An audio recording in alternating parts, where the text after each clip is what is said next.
The interstellar research vessel Meridian drifted through the void between stars like a metal island in an ocean of darkness. Inside its corridors, beings from across the galaxy worked together in what the Galactic Council called harmony. The Altany walked on 4 legs and ate only plants, their large eyes always watching and their voices always soft. The Korth moved with mechanical precision, their silicon bodies processing data faster than most computers. The Yillith spoke in unison, their hive minds sharing thoughts like water flowing between connected pools. Then there were the humans. Captain Marcus Reed stood on the bridge, his brown eyes scanning the view screen as their destination came into view. Verdania 7 hung before them like a green jewel, its surface covered in thick jungle that had never known the touch of civilization. The planet was home to some of the most dangerous creatures in this sector of space, which made it perfect for their current mission. "Looks peaceful enough," Reed said, his voice carrying that strange human quality that the aliens had been studying for months. Even when facing potential danger, humans seemed to find something amusing about their situation. Dr. Vax 9, the lead Korth scientist, made a note on his datapad. The humans had been the subject of his research for the past year, and every day brought new mysteries. How could a species be so violent yet so gentle? How could they face death with laughter? How could they hunt with such precision while still showing mercy to their enemies? "The atmospheric readings are stable," reported Trila, the Altany botanist. Her voice trembled slightly as she spoke about the planet below. "But the bioscans show massive life forms moving through the jungle canopy. Some of them are quite large." "How large?" asked Chief Security Officer Lisa Park, stepping up beside the captain. She was a small woman by human standards, but the aliens had learned that size meant nothing when it came to human capabilities. "Approximately 12 feet in height," Trila replied, her ears flattening against her head in a sign of distress. "They appear to be apex predators with multiple limbs and electromagnetic sensing abilities. The locals call them razorbacks." Park grinned, and that grin made the Yillith collective shiver as one. "Razorbacks? Sounds like someone gave a porcupine anger management issues and a gym membership." The joke made the other humans chuckle, but the alien crew remained silent. They had observed this behavior countless times over the past months. When faced with danger, humans would make light of the situation while simultaneously beginning to plan their response. It was as if they processed fear and tactical analysis at the same time, using humor as a tool to keep their minds clear. "We'll need a full survey team," Reed said, his casual tone not matching the serious nature of their mission. "Standard protocol for hostile environment exploration." Engineer Tom Blake looked up from his console. "I'll prep the heavy equipment. If we're going to meet some oversized pincushions, we might as well be prepared for a proper introduction." Dr. Amy Foster, the ship's medic, was already pulling up biological data on her tablet. "Electromagnetic sensing means they can track our electronics," she said, her voice clinical and precise. "But that also means they're probably used to hunting. Prey that can't adapt. They might not be ready for something that hunts back." The aliens exchanged glances. There it was again, that dual nature that made humans so fascinating and so frightening. Foster had just analyzed the creature's hunting methods while simultaneously considering how to turn those methods against them. She spoke of it as casually, as discussing the weather. "The razorbacks are highly territorial," Trila continued, her voice getting smaller with each word. "They hunt in packs and have been known to attack anything that enters their domain. The previous research team that visited this planet lost 3 members to a pack attack." "Lost them how?" Park asked, her tone sharpening. The aliens had noticed that human voices changed when they discussed threats to their own kind. The casual humor remained, but underneath it was something much more dangerous. "Torn apart," Trila whispered. "The creatures are incredibly strong, and their claws can cut through standard armor like paper," Blake nodded thoughtfully. "So they're fast, strong, smart, and they work together. Sounds like they evolved on a planet where only the nastiest things survived." Just like somewhere else I know," Park said with a meaningful look at her captain. Reed smiled. And the aliens took note of how that smile seemed to contain both warmth and warning. Well then, it looks like we're about to find out. What happens when Earth's apex predators meet the local wildlife? The landing party was assembled within hours. The humans moved with efficient purpose, checking equipment and discussing strategy in their typical blend of serious planning and casual banter. The alien observers noted how each human seemed to understand their role without extensive communication, as if they shared some invisible coordination system. "Remember," Reed said as they prepared to board the shuttlecraft, "we're here to study these creatures, not start a war. But if they decide to make it personal, we'll give them a biology lesson they won't forget." The shuttle descended through Verdania 7's atmosphere, carrying a mixed crew of humans and aliens toward the jungle floor. The aliens clutched their safety harnesses and tried to ignore the humans' cheerful discussion of contingency plans. Foster was explaining the most efficient ways to treat electromagnetic burns while Blake described how to jury-rig explosive devices from their mining equipment.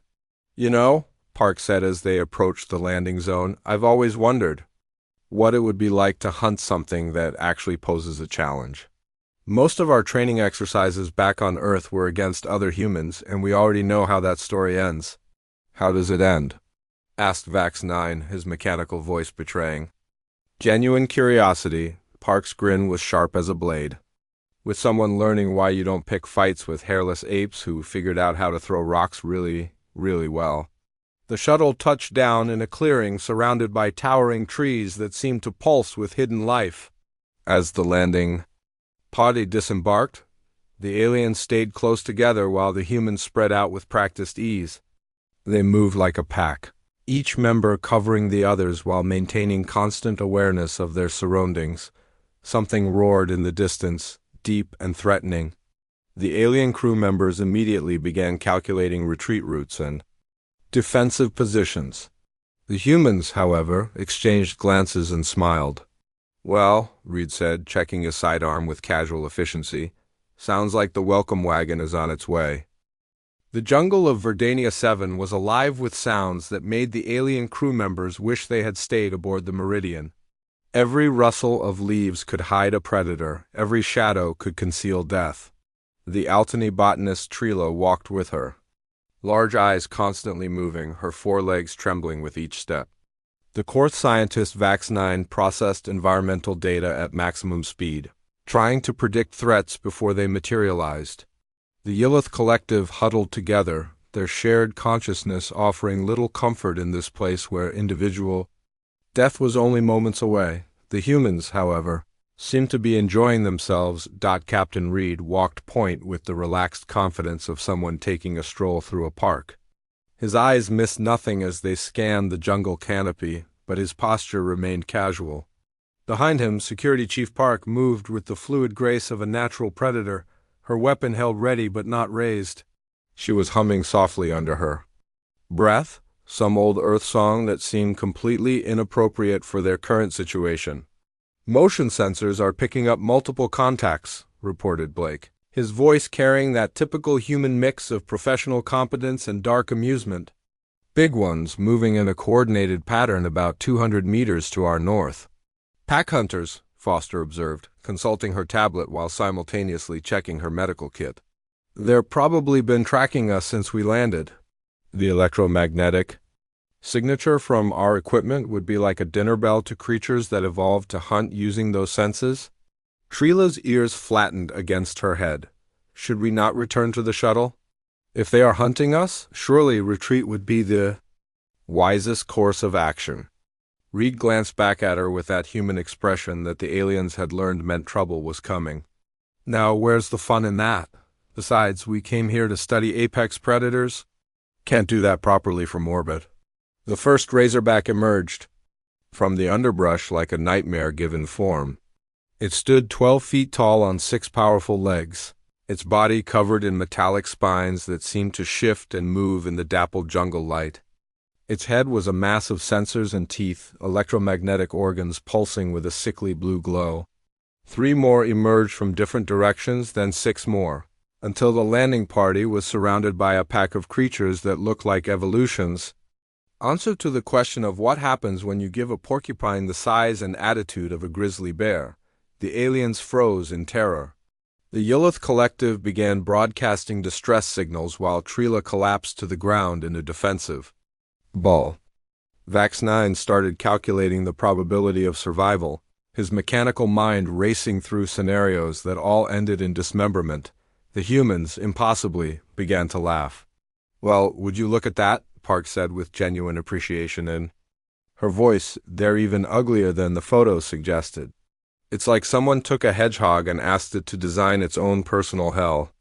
Blake was already moving, his engineer's mind assessing the tactical situation with the same casual efficiency he might use to diagnose a malfunctioning engine. Six-legged stance means they'll be stable but not particularly agile. Those electromagnetic sensors will be their primary tracking system, but they'll also be vulnerable to overload.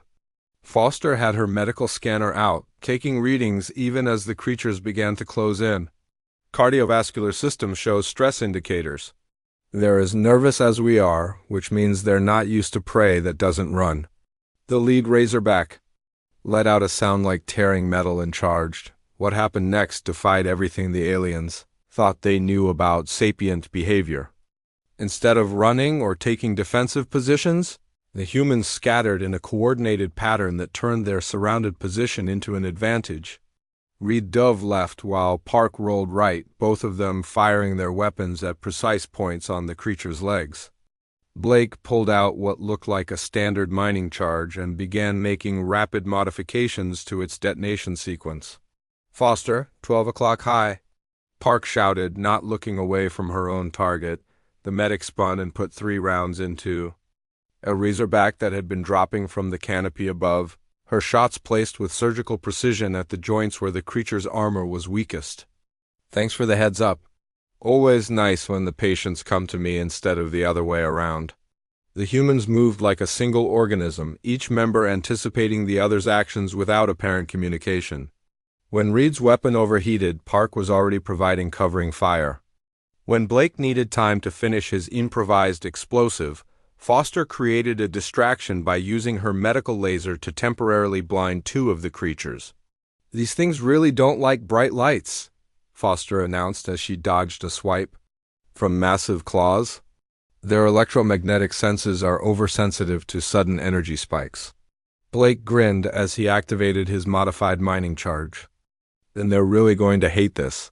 He threw the device into the center of the pack, where it detonated with a burst of electromagnetic energy that sent the Razorbacks staggering in confusion. The humans pressed their advantage with ruthless efficiency. They moved through the disoriented pack like wolves among sheep, striking at vulnerable points with precision that spoke of generations of evolutionary refinement. But what disturbed the alien observers most was the constant stream of commentary that accompanied the violence. "That's what I call aggressive physical therapy," Foster said as she used her medical knowledge to target nerve clusters that would paralyze rather than kill. "Pest control was never this entertaining back on Earth," Blake commented while setting up another electromagnetic pulse device. Park, while systematically eliminating threats with her sidearm, kept up a running commentary about the creatures' tactical weaknesses. "Poor things probably never learn to deal with prey that actually fights back. It's like they've been living in easy mode their whole lives." Within minutes, the pack was eliminated. The humans stood among the bodies of creatures that had been the undisputed masters of this jungle for millions of years, and they were making jokes about the smell. The alien crew members slowly emerged from their hiding places, their minds struggling to process what they had witnessed. These same humans who had shared meals with them, who had laughed at their jokes and listened to their stories, had just transformed into something that made the Razorbacks look like gentle herbivores. "Data collection complete," Reed announced, holstering his weapon with the same casual motion he might use to put away a writing stylus. "Foster, did you get those biological readings you wanted?" "Full spectrum analysis," the medic replied, already taking tissue samples from the fallen creatures. "These things are fascinating from a medical perspective. Their pain responses are completely different from anything in our databases." Vax 9 found his voice first. How did you know to coordinate your movements like that? You gave no verbal commands, made no tactical plans. Blake looked up from where he was examining the creature's electromagnetic organs. We didn't need to. Humans have been hunting in packs for about 2 million years. It's not something we think about, it's just something we do. But the violence, Trila whispered, her voice barely audible. You killed them so efficiently, so casually. Park's expression softened slightly. We didn't want to kill them. We wanted to study them. But when something decides to hunt you, you have two choices: become the predator or become the prey. She gestured at the fallen Razorbacks. These guys chose poorly. The alien crew members looked at each other with new understanding. The humans they had been living with for months weren't just another sapient species. They were something far more complex and potentially dangerous than anyone had realized. The conference room aboard the Meridian had never hosted a meeting quite like this one. The alien crew members sat around the polished table, their various forms of body language all expressing the same emotion, deep, fundamental unease. The Yilith collective whispered among themselves in their shared consciousness, their usual harmony disrupted by what they had witnessed on the planet below. Trila's ears remained flat against her head, a sign of distress that had not changed since their return to the ship. Vax 9 processed data with mechanical precision, but even his silicon-based logic circuits seemed to struggle with the information he was trying to analyze. We need to discuss what we observed, Vax 9 announced, his voice carrying an unusual note of uncertainty. The human behavioral patterns we witnessed on Verdania 7 contradict everything we thought we knew about their species. Trila's voice was barely a whisper. They killed those creatures with such efficiency, such coordination. But they were making jokes the entire time. How can a species find humor in violence? It was not just humor, the Yilith collective spoke. In unison, their shared voice carrying an odd harmonic quality. It was strategy.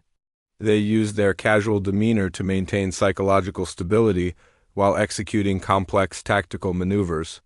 We have never observed such behavior in any sapient species. The Altany botanist shifted uncomfortably in her chair. The way they moved together without apparent communication, it was like watching a single organism with multiple bodies. But they maintain individual consciousness, individual personalities. How is such coordination possible without a hive mind? Vax 9 displayed a holographic representation of the battle on Verdania 7. Observe the tactical patterns, he said, highlighting the humans' movements in different colors. Each individual operated independently while maintaining perfect coordination with the group. They anticipated each other's actions, covered each other's weaknesses, and adapted their strategy in real time without verbal communication. It is unnatural, Trila said, her large eyes reflecting the light from the hologram. No species should be able to switch between peaceful cooperation and lethal violence so quickly, so completely. The Yilith collective leaned forward as one. We have been observing them for months. They showed genuine affection for their colleagues, demonstrate empathy for injured crew members, and display what we believe to be a peaceful nature. Yet on that planet, they became something else entirely. They became predators, Vax 9 stated with mechanical certainty. But not just any predators. They became apex predators with the additional advantage of sapient intelligence and emotional control. The aliens continued their discussion, unaware that their subject matter was standing just outside the conference room door. Captain Reed had been on his way to his quarters when he heard his name mentioned. The universal translator made it impossible to miss the topic of their conversation. He listened for several minutes, his expression growing more amused with each concerned observation. Finally, he decided that enough was enough. The conference room door slid open with a soft hiss, and Reed walked in as if he had been invited all along. The alien crew members fell silent, their various forms of eyes focusing on him with expressions that ranged from fear to fascination. "Don't mind me," Reed said, settling into an empty chair with the casual confidence that had become his trademark. "I couldn't help but overhear your little research meeting. Thought I might be able to clear up a few things." Vax 9 was the first to recover from the surprise. Captain Reed, we were conducting a private scientific discussion about human behavioral patterns. This meeting was not intended for human participation. Reed's smile was gentle but somehow threatening. I know. That's what made it so interesting. See, the thing about humans is that we're really good at knowing when we're being watched. We've been aware of your little study for months now. The implications of his words hit the alien crew like a physical blow. Trila's ears flattened even further against her head. You knew? But you never said anything, never indicated that you were aware of our observations. Of course not, Reed replied, his tone remaining conversational. Where would be the fun in that? Besides, we figured you'd learn more about us if we let you think you were being subtle. The Yillith collective spoke with one voice, their harmony restored by shared confusion. You allowed us to study you? You deliberately demonstrated your capabilities for our benefit? Not exactly, Reed said, leaning back in his chair. We didn't demonstrate anything. We just acted naturally. The fact that our natural behavior happens to be terrifying to most species is just one of those things we've learned to live with. Vax 9 processed this information with visible effort. The coordination we observed, the seamless tactical integration, the psychological use of humor during combat situations. These are natural human responses to danger? Reed nodded. Humans evolved on a planet where everything was trying to kill us. Our ancestors survived by becoming better at killing than anything else in their environment. But we also survived by forming social bonds, by using humor to maintain group cohesion under stress, and by developing the ability to switch between different behavioral modes depending on the situation. Different behavioral modes? Trila asked, her voice still trembling. Sure, Reed said, his casual tone making the explanation somehow more disturbing. We can be gentle healers when someone needs medical attention. We can be patient teachers when someone needs to learn something new. We can be loyal friends when someone needs emotional support. And we can be efficient killers when someone threatens our pack. The alien crew members exchanged glances that spoke of growing understanding and deepening concern. The humor, the Yillith collective said, it serves a psychological function. Multiple functions, Reed confirmed. It keeps us calm under pressure. It helps us process trauma. It maintains group morale, and it unsettles our enemies. Nothing throws off a predator's timing like prey that refuses to act afraid. Vax 9 was recording everything, his mechanical mind working to categorize information that seemed to defy logical classification. You use laughter as a weapon. We use everything as a weapon, Reed replied matter-of-factly. That's the thing about being an apex predator species. You don't get to the top of the food chain by being picky about your tools. Trila found her voice again, though it was barely above a whisper. But you are also capable of great kindness, of genuine compassion. How can both aspects exist in the same species? Reed's expression softened slightly. Because compassion and violence aren't opposites. They're both survival strategies. We protect the things we care about, and we eliminate threats to our pack. Sometimes that means healing, sometimes that means killing, and sometimes it means both at the same time. The implications of his words settled over the room like a heavy blanket. The alien crew members were beginning to understand that humans weren't just another sapient species to be studied and catalogued. They were something far more complex and potentially dangerous than anyone had realized.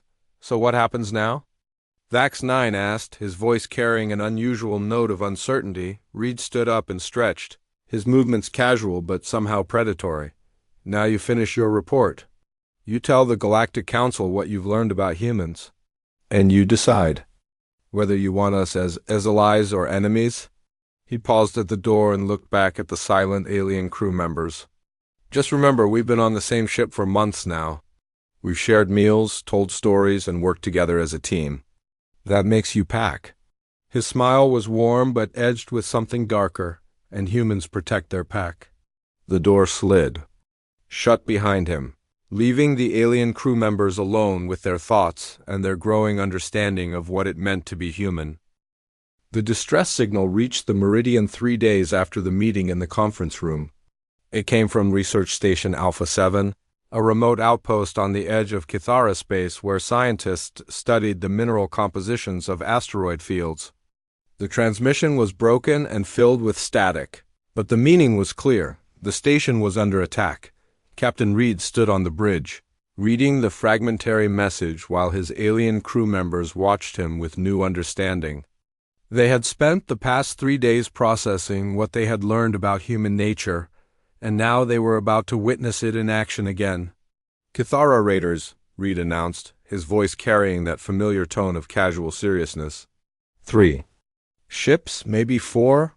They hit the station 6 hours ago and they're still there, probably stripping it for anything valuable. The Kithara Empire was known throughout the galaxy for their aggressive expansion and their complete disregard for non-Kithara life. They were skilled warriors with advanced technology, and their raiders were feared across dozens of star systems. Most civilized species avoided Kithara space entirely, and even the Galactic Council treated them with careful diplomacy. "The nearest military response will take at least 12 hours to arrive," reported Communications Officer David Chun, his fingers dancing across his console. "The station probably doesn't have 12 minutes. VAXX-9 consulted his tactical databases. With mechanical precision, Kithara raiders typically operate in groups of 3 to 5 ships. They are heavily armed and extremely aggressive. Their standard protocol is to eliminate all witnesses after completing their raids." Shrila's ears were flat against her head again. "Surely we cannot consider engaging them directly. We are a research vessel, not a warship." "That's true, Reed." Agreed, but his smile suggested he was thinking of something that would make his alien crew members very uncomfortable. But they don't know that. The human crew members were already moving to their stations with that fluid coordination that the aliens had learned to recognize. Park was checking weapon systems while Blake began running diagnostics on the ship's defensive capabilities. Foster was preparing medical supplies while Sean worked on communications protocols.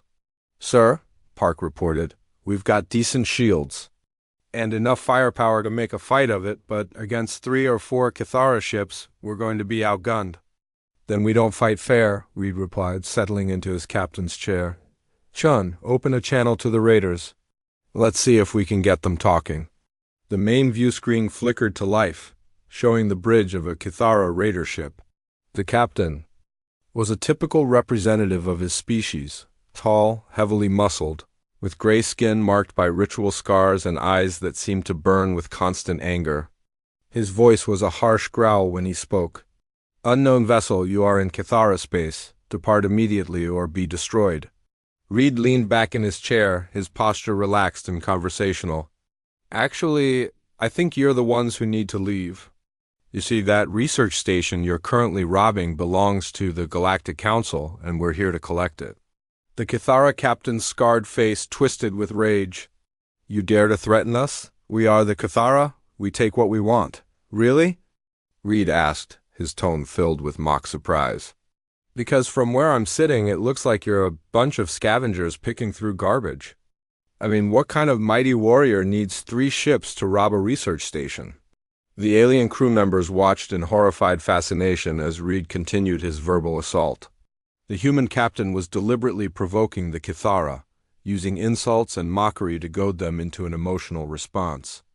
"You will pay for your insolence," the Kithara captain snarled. "We will tear your ship apart and use your bones for decoration." "Oh, that's original," Park commented from her position at the weapons console. "I haven't heard that threat since the last time I dealt with pirates. Do you guys have a handbook for this stuff, or do you just make it up as you go along?" Blake looked up from his engineering station. "I bet they practice in front of mirrors." "Grr, we will destroy you." "Grr, we will use your bones for art projects." It's like angry teenager poetry. The Kithara captain was becoming increasingly agitated, his face flushing darker with each casual insult. "You mock us? You dare to mock the Kithara Empire?" "Mock? You?" Reed asked, his voice filled with innocent confusion. "Why would we mock you? Just because you need multiple ships to attack a defenseless research station? Just because you're so insecure that you have to threaten people with bone jewelry?" Just because your entire civilization is built around compensating for personal inadequacies? Chin was working frantically at his console, and the alien crew members could see him suppressing laughter while he traced the Cathara communication signals. Foster was quietly moving medical supplies to strategic locations around the ship, her movements efficient and purposeful. "That's enough," the Cathara captain roared. "All ships, attack formation. Destroy them." The transmission cut off, and the Meridian sensors immediately detected 3 Cathara ships moving into attack positions. The alien crew members braced for battle, but the humans seemed oddly relaxed. "Chun, did you get what you needed?" "Read," asked. "Signal traced and analyzed," the communications officer replied. "I've got their command frequencies, their tactical channels, and their personal communications. Their encryption is about as sophisticated as their insults." "Blake, how are those modifications coming along?" the engineer grinned. "Shields are configured for maximum psychological impact. When they hit us, it's going to look like we're taking massive damage while actually absorbing most of the energy." "Foster, medical status?" "All non-essential personnel are secured. Trauma kits are positioned throughout the ship, and I've prepared some special medical supplies for our guests." Park looked up from her weapons console. "Targeting systems are locked onto their engines and weapons arrays. We can disable them without causing casualties if they give us the chance." Reed nodded approvingly. "And if they don't give us the chance, then we'll make our own chances."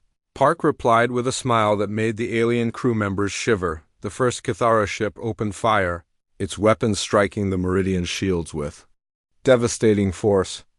The bridge shook violently and sparks flew from several consoles. To the alien observers, it looked like the ship was being torn apart.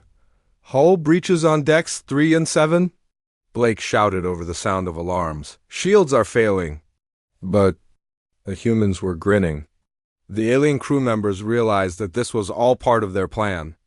The humans were putting on a show, making themselves appear vulnerable while actually maintaining full combat effectiveness. "Poor little research ship," Reed said into the communications channel. "I guess we're not as tough as we thought." The Cathara captain's laughter echoed through the bridge. "You see?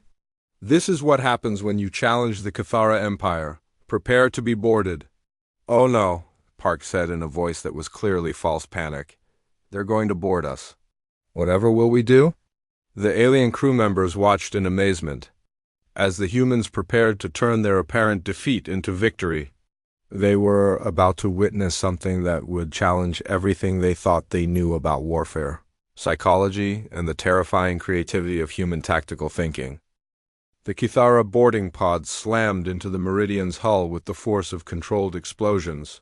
The ship shuddered as the raiders cut through the outer hull and began their assault.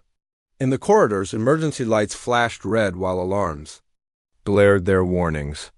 To any observer, the research vessel appeared to be moments away from being overwhelmed by superior forces. The alien crew members huddled in their designated safe zones, watching through internal monitors as Cathara warriors poured through the breaches. The raiders were everything their reputation suggested: tall, heavily armed, and completely ruthless. They moved through the ship like a plague of destruction, expecting to find terrified scientists and helpless researchers. Instead, they found humans. The first boarding party encountered Chief Park in Corridor Junction 7. She was sitting casually on a supply crate, cleaning her fingernails with a small knife. When the Cathara rounded the corner, weapons raised and ready for slaughter, they found her looking up at them with mild interest. "Oh, hello there," she said pleasantly. "You must be the hired help. I have to say, your reputation for punctuality is well deserved." The lead Cathara warrior paused, confused by her casual demeanor. "Surrender, human, and your death will be quick." Park stood up slowly, stretching as if she had been sitting too long. "You know, I really appreciate the offer, but I'm going to have to pass. See, I've got this thing about letting oversized bullies push me around." The warrior raised his weapon. But Park was already moving. She flowed between the Cathara like water, her movements too fast and too precise for their heavy weapons to track. Her knife found the weak points in their armor with surgical precision, and within seconds, the entire boarding party was down. "Medical emergency in Corridor 7, she announced cheerfully into her communicator. "I've got some big guys here who need immediate attention." Dr. Foster appeared moments later, her medical kit in hand.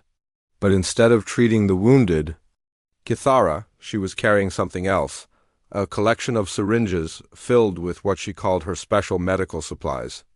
"Sedatives," she explained to the unconscious raiders. "You'll wake up in a few hours with nothing worse than a headache and some bruised pride. Consider it a professional courtesy." Throughout the ship, similar scenes were playing out. Engineer Blake had turned the maintenance tunnels into a maze of traps and diversions, leading boarding parties in circles while he picked them off one by one. Communications Officer Chun was using the ship's internal systems to broadcast contradictory orders to the confused raiders, sending them to empty rooms while avoiding the areas where humans were actually working, but it was Captain Reed who provided the most unsettling demonstration of human psychological warfare. He had positioned himself in the main cargo bay, sitting at a table with a cup of coffee and a book. When the largest Kithara boarding party found him, he looked up from his reading with genuine surprise. "Oh, you made it," he said, setting down his book. "I was beginning to think you'd gotten lost. These old research ships can be confusing if you're not familiar with the layout." The Kithara captain, who had been commanding the attack, stood among his warriors, his scarred face twisted with rage and confusion. "You mock us even in defeat? Your ship is ours, your crew is captured, and you sit here reading?" Reed glanced around the cargo bay, noting the 24 heavily armed Kithara warriors who had their weapons trained on him. "Captured? Is that what you call this?" The captain's confidence faltered slightly. "What do you mean?" "Well," Reed said, taking a sip of his coffee, "let me explain something about human tactics. When we want to capture an enemy, we don't fight them where they're strong. We make them come to us where we're strong." The cargo bay doors slammed shut with a sound like thunder. Emergency lighting bathed the room in red, and the Kithara warriors found themselves trapped in a space that suddenly felt much smaller than it had moments before. "You see," Reed continued conversationally, "this isn't a cargo bay, it's a trap, and you're not the hunters anymore. You're the prey." The humans emerged from concealment with the coordinated precision that had become their trademark. They moved through the confused Kithara warriors like a force of nature, using non-lethal weapons and capture techniques that left their enemies unconscious but unharmed within minutes. The boarding action was over. The Kithara raiders who had come to loot and pillage found themselves prisoners aboard the ship they had thought to conquer, back on the bridge.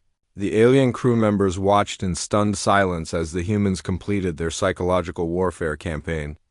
The remaining Kithara ships were still firing on the Meridian, but their attacks were becoming increasingly desperate, as they realized their boarding parties had simply disappeared. "Open a channel to the Kithara commander," Reed ordered as he returned to the bridge. The main view screen showed the Kithara captain's face, his expression now showing the first signs of real fear.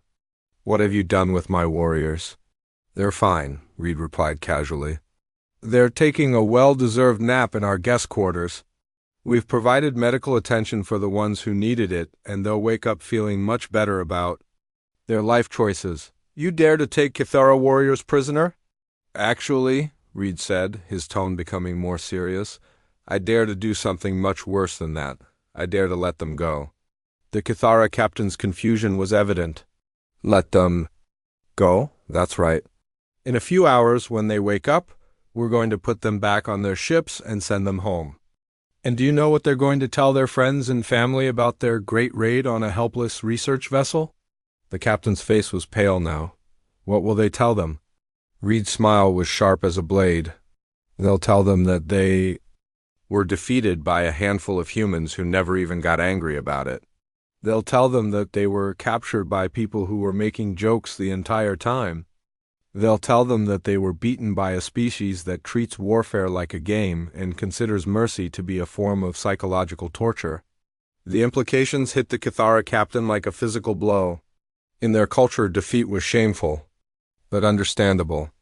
Being shown mercy, being treated like children who couldn't be trusted with dangerous toys, was a humiliation that would follow them for the rest of their lives.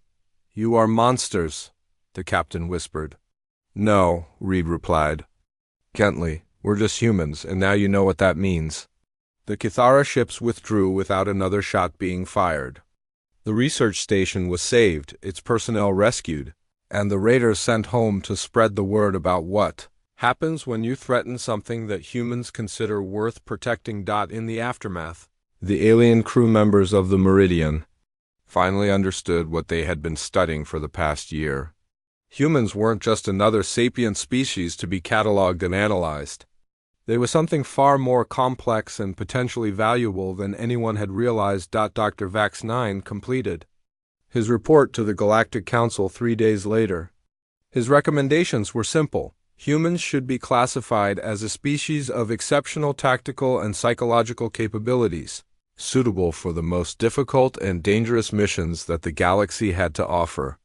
"They are not warriors," he wrote in his conclusion. "They are something far more sophisticated. They are a species that has learned to weaponize every aspect of their existence, from their capacity for violence to their ability to find humor in the darkest situations. They are predators who have evolved beyond the need for simple aggression, developing instead a complex array of psychological and tactical tools that make them uniquely qualified to handle the galaxy's most challenging problems." Captain Reed, reading over the report before its submission, smiled and added his own note. "The good doctor forgot to mention our greatest strength. We're the only species in the galaxy crazy enough to look at impossible odds and ask, what's the worst that could happen? And then we find out and we laugh about it afterward." The Meridian continued its mission, carrying its mixed crew of humans and aliens toward new discoveries and new challenges. The alien crew members had learned to appreciate their human colleagues not just as friends and co-workers, but as something far more valuable, protectors who would face any danger with a smile and a joke, and who would never let harm come to those they considered part of their pack. In the end, they had discovered that the most dangerous predators in the galaxy were also the most loyal friends, and that sometimes the best way to survive in a hostile universe was to travel with beings who found the whole thing amusing.